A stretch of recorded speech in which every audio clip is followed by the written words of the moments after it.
اعوذ باللہ من الشیطان الرجیم بسم اللہ الرحمن الرحیم زین للناس حب الشہوات من النساء، آراستہ کر دی گئی ہے لوگوں کے لیے خواہشات کی محبت عورتوں میں، اور پھر آنورڈ 5 مزید چیزیں اللہ تعالیٰ نے گنوائی ہیں، لیکن ٹاپ آف دا لسٹ جس چیز کو ڈسکس کیا وہ عورت کی آزمائش ہے، یا عربی میں ہم اسے کہتے ہیں فتنہ۔ ایک فتنہ وہ ہے جو پنجابی میں استعمال ہوتا ہے، وہ ڈیفرنٹ ہے۔ یہ ہے ٹیسٹ، آزمائش، جس کے ذریعے اللہ تعالیٰ آزماتا ہے۔ تو آپ دیکھ لیں کہ یہ جو 6 چیزیں اللہ تعالیٰ نے اس آیت مبارکہ سورہ آل عمران کی آیت نمبر 14 میں گنوائی ہیں، اس میں پہلے نمبر پہ عورت کے فتنے کا، اس کی آزمائش کا ذکر کیا ہے۔ پھر اس کے بعد بیٹے، اس کے بعد پھر سونا اور چاندی کے جو جوڑے ہوئے خزانے، یعنی کرنسی آج کی ماڈرن فارم، اس کے بعد نشان لگے ہوئے گھوڑے، آج کی ماڈرن فارم مہنگی مہنگی گاڑیاں، اس کے بعد پھر چوپائے اور کھیتی، آج کل کے آپ پلاٹ سمجھ لیں، چاہے وہ زرعی اراضی ہو یا دوسری ہو، اور مال مویشی تو ہم ویسے ہی ایک ٹرم کے طور پہ استعمال بھی ہوتا ہے۔ آج بھی آپ اگر چلے جائیں جنوبی پنجاب کی طرف تو وہ مویشی کو مال ہی کہہ رہے ہوتے ہیں، وہ بھی ایک ذریعہ ہے۔ تو یہ 6 چیزیں گنوائی ہیں، ان میں ٹاپ آف دا لسٹ اللہ تعالیٰ نے عورت کا ذکر کیا ہے۔ اس میں کوئی شک نہیں ہے کہ عورت کی جو آزمائش ہے یہ اس دنیا کی بڑی آزمائشوں میں سے ایک آزمائش ہے۔ صحیح مسلم میں حدیث ہے کہ اللہ کے محبوب صلی اللہ علیہ وآلہ وسلم نے فرمایا کہ اللہ تعالیٰ نے جنت کو ناگوار چیزوں سے ڈھانپ رکھا ہے، یعنی ہر وہ چیز جو دنیا میں مشکل ہے نا، وہ جنت کی طرف لے جانے والی چیز ہے، جو انسان کی طبیعت کے اوپر ناگوار ہے۔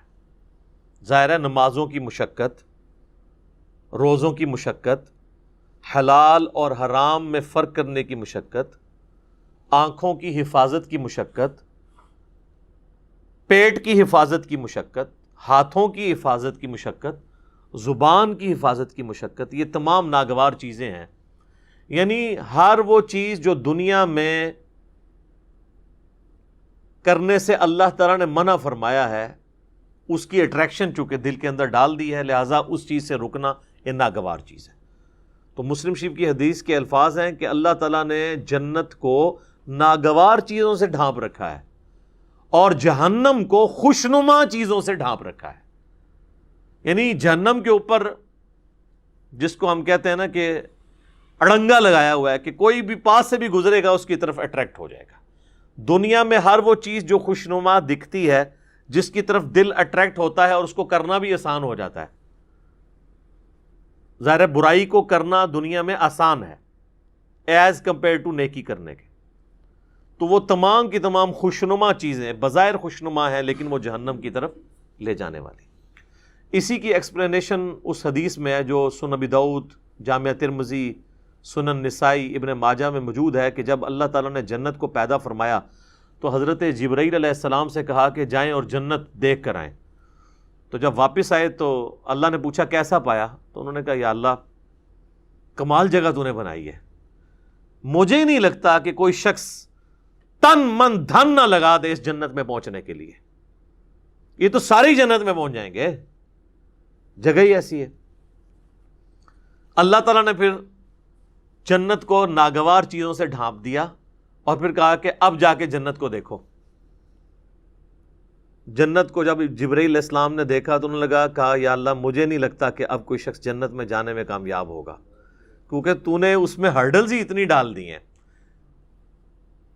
کہ جنت تک پہنچنے کے لیے وہ تمام آبسٹیکلز عبور کرنی پڑیں گی۔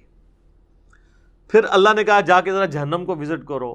واپس آئے، کہا یا اللہ توبہ توبہ، یہ تو بڑی سختی کی جگہ ہے، کوئی شخص بھی کوئی ایسا عمل کرنے کی کوشش نہیں کرے گا کہ وہ اس تک پہنچ جائے۔ پھر اللہ تعالیٰ نے جہنم کو خوشنما چیزوں سے ڈھانپ دیا اور پھر فرمایا کہ جاؤ اب جا کے جہنم وزٹ کرو. وہ جب وزٹ کر کے آئے تو انہوں نے کہا یا اللہ مجھے نہیں لگتا کہ کوئی بندہ جہنم میں جانے سے بچ سکے گا، کیونکہ اٹریکشن ہی اتنی رکھی ہے تو نے، جہنم کے اندر نہیں، جہنم کے باہر، جس کو پنجابی سے کہنا ہے کڑگا لگیا ہوا ہے شکار کرنے کے لیے. اسی آزمائش کے اوپر تو پھر جنت ہے. تو وہ جو خوشنما چیزیں جنہوں نے جہنم کو ڈھانپ رکھا ہے، ان میں سے پہلی چیز عورت کا فتنہ ہے. صحیح مسلم میں حدیث ہے، نبی صلی اللہ علیہ وآلہ وسلم نے فرمایا کہ دنیا متاع ہے، برتنے کی جگہ ہے، اور سب سے بہترین متاع نیک بیوی ہے. دوسری طرف یہ بھی اسپیکٹ ہے کہ نیک بیوی جنت تک پہنچنے کا ذریعہ بن سکتی ہے. عورت آزمائش ضرور ہے، لیکن اگر نیک عورت ہوگی، نیک بیوی ہوگی، تو دنیا میں اس سے بہترین برتنے کی کوئی چیز نہیں ہے. دنیا میں بھی نفع اور آخرت میں جانے کا، جنت میں جانے کا سبب بھی. ایک اور حدیث ہے بخاری اور مسلم دونوں میں، نبی صلی اللہ علیہ وآلہ وسلم نے فرمایا میں اپنے بعد تمہارے لیے عورت سے بڑا کوئی فتنہ شمار نہیں کرتا. یہ آپ علیہ السلام نے اپنے وفات کے دنوں میں وصیتیں کرتے ہوئے فرمایا کہ میرے بعد سب سے بڑی آزمائش جو تم پہ ہے وہ عورت کے فتنے کی شکل میں آئے گی.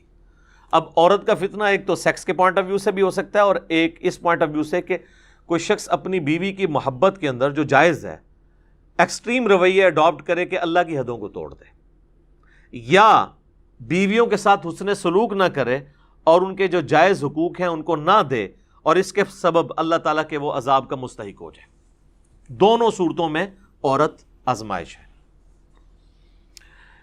ایک اور حدیث ہے بخاری اور مسلم میں،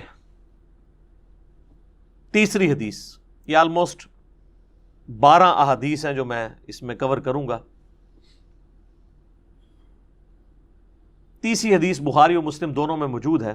دو تو میں چونکہ تمہیدن بیان کر چکا ہوں، یہ 10 احادیث ہے کنزیکٹو، کہ نبی صلی اللہ علیہ وآلہ وسلم نے فرمایا کہ عورتوں کے پاس جانے سے بچو، یعنی ان عورتوں سے مراد غیر محرم عورتیں.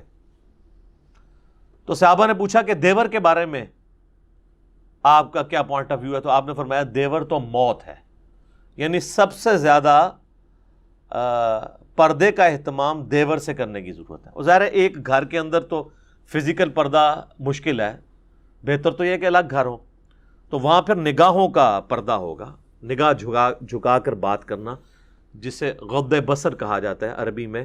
سورۃ النور کے اندر اس کی تلقین ہے. اس کانٹیکسٹ میں میں نے دو ڈیٹیل لیکچر دیے ہیں. مسئلہ نمبر 161A غض بصر سے متعلق 17 صحیح الاسناد حدیث، اور اسی کا پارٹ B تھا 161B مسئلہ عورتوں کے حجاب اور پردے سے متعلق. چوتھی حدیث جامعہ ترمذی میں ہے کہ نبی صلی اللہ علیہ وآلہ وسلم نے فرمایا کہ جب کوئی دو مرد و عورت کسی جگہ الگ ہوتے ہیں، اب ظاہر ہے اس سے مراد میاں بیوی نہیں، جو نامحرم رشتہ ہے، تو تیسرا ان میں شیطان ہوتا ہے. تو یہ جو لوگ کہتے ہیں نا جی ہماری محبت بڑی پاکیزہ محبت ہے، اور ہر بندے نے پاکیزگی کی لمٹس بھی اپنی رکھی ہوئی ہیں. کوئی شخص صرف فون پہ بات کرنے کو پاکیزہ محبت سمجھتا ہے، کوئی ہاتھ لگانے کو پاکیزہ محبت سمجھتا ہے، کوئی ایک سٹیپ اس سے آگے جانے کو پاکیزہ محبت سمجھتا ہے، اور اس سے آگے جانے کو وہ گناہ شمار کرتا ہے. حالانکہ اسلام میں نامحرم مرد و عورت کا کوئی اس اعتبار سے رشتہ نہیں ہے. حتیٰ کہ یہ جو منگیتر والا کانسیپٹ ہے نا، یہ بھی غلط ہے. منگیتر بھی آپس میں نامحرم ہے جب تک کہ نکاح نہ ہو جائے. آفیشیل بانڈنگ جو شریعت میں ہے وہ نکاح کا بانڈ ہے. تو بہتر یہ ہے کہ یہ منگنی کرنے کی بجائے نا نکاح ڈائریکٹ کرنا چاہیے. اس کے بعد اگر مرد و عورت آپس میں فون کے اوپر رابطہ رکھنا چاہتے ہیں تو وہ ضرور رکھیں، لیکن فون تک ہی، اس سے آگے نہیں. کیونکہ نکاح کے بعد جب تک رخصتی نہ ہو تو مرد و عورت آپس میں کوئی بھی کسی قسم کا تعلق قائم نہیں کر سکتے، ورنہ تو یہ معاشرے کی جڑیں ہی پھر کٹ جائیں گی. اور اس قسم کے کیسز پھر سامنے آتے ہیں اور وہ آپ جوڈیشری میں بھی پروف نہیں کر سکتے، اور پھر معاملات کہاں سے کہاں بگڑ جاتے ہیں. لہٰذا یہ کہنا کہ جی نکاح ہو گیا تو اب ہر طرح کا تعلق جائز ہو گیا، نہیں، جب تک رخصتی نہ ہو نکاح کے بعد والے تعلقات اس کے لیے جائز نہیں ہوں گے۔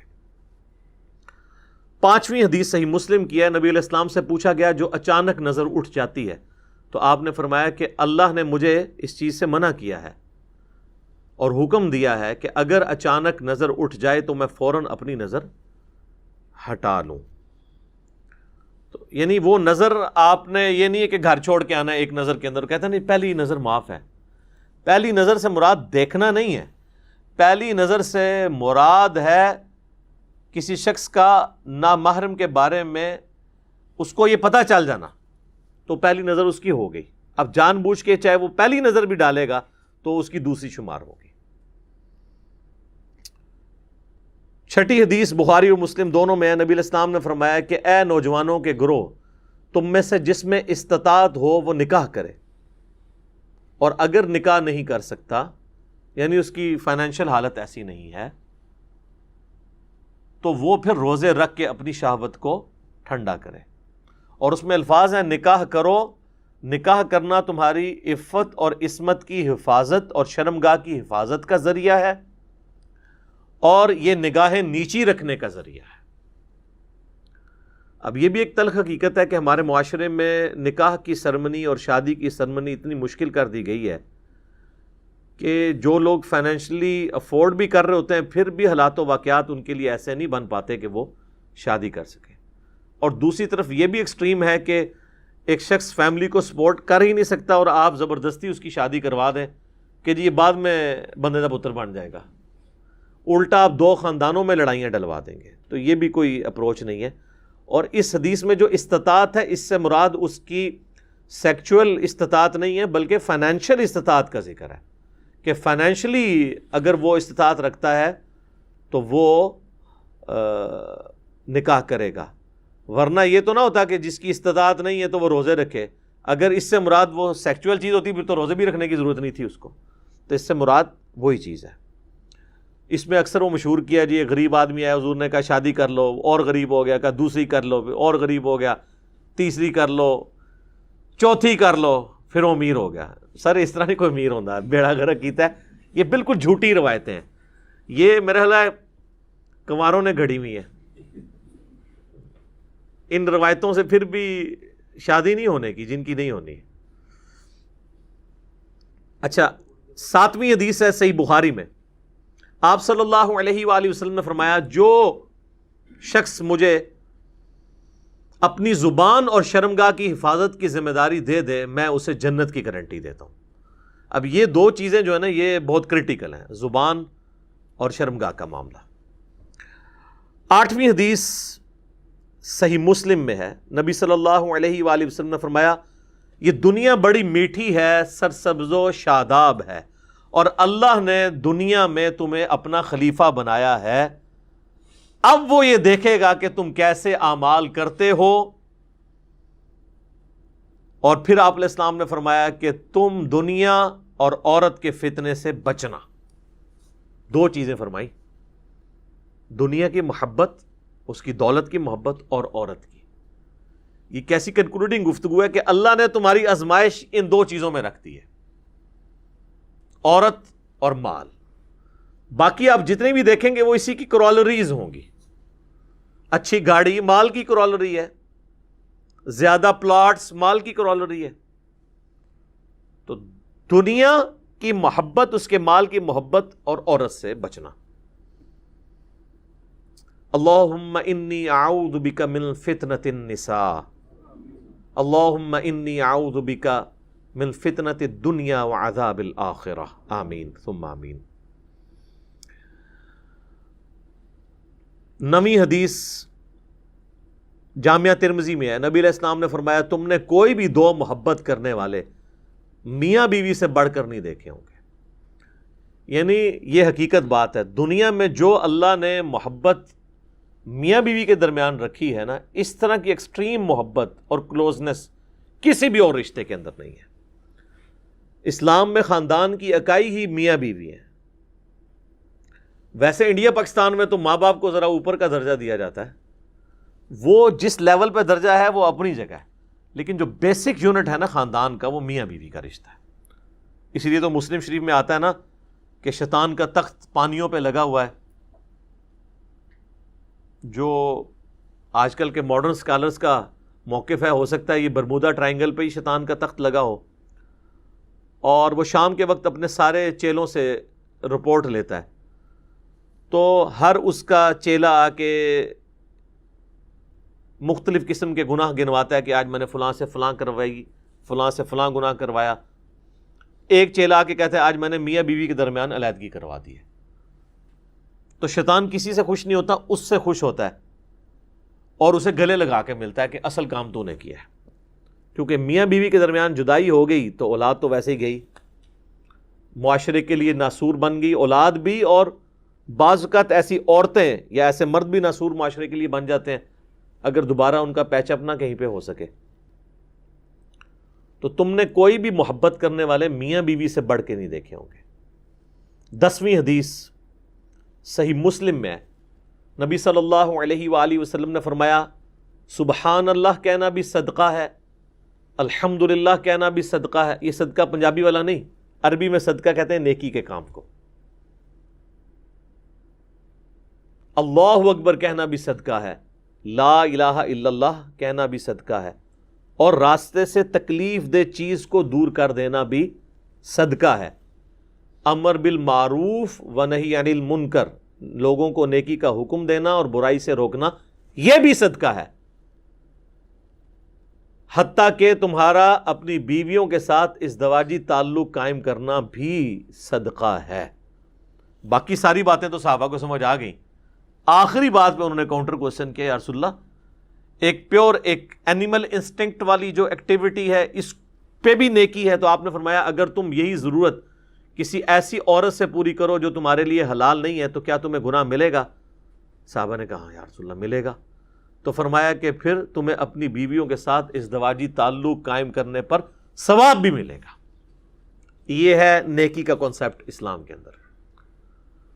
تو یہ میں نے 12 احادیث کور کی ہیں آلموسٹ. اس میں نے کراس ریفرنس میں مزید بھی کر دی، 2 تمہیدن اور 10 جو ہے وہ عورتوں کے فتنے کے پوائنٹ آف ویو سے. ابھی بھی کئی باتیں جو بیان ہو سکتی ہیں، لیکن یہ قرآن کلاس اس کی متحمل نہیں کہ میں اسے ڈیٹیل سے بیان کروں. مسئلہ نمبر 161A، نگاہوں کی حفاظت سے متعلق 17 صحیح الاسناد احادیث اور قرآن حکیم کی آیات سورۃ النور کی، اور اسی کا پارٹ B تھا 161B مسئلہ، وہ عورتوں کے حجاب سے متعلق.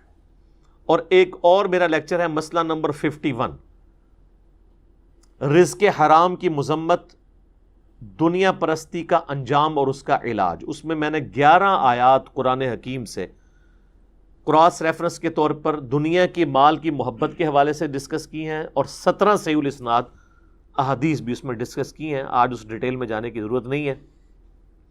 بہرحال چونکہ یہ ایک کریٹیکل ٹاپک تھا اور پوری دنیا میں مانا جاتا ہے. فرائیڈ بھی یہی کہتا ہے کہ دنیا میں سب سے امپورٹنٹ جذبہ جو ہے وہ سیکس کا ہے، باقی ساری چیزیں بعد میں آتی ہیں. اور دیکھیں کسی حد تک قرآن نے اس کی بات سپورٹ کی ہے، یا آپ کہہ لیں کہ اس نے قرآن کی بات کو سپورٹ کیا ہے، ظاہر ہے وہ تو بعد میں آیا ہے.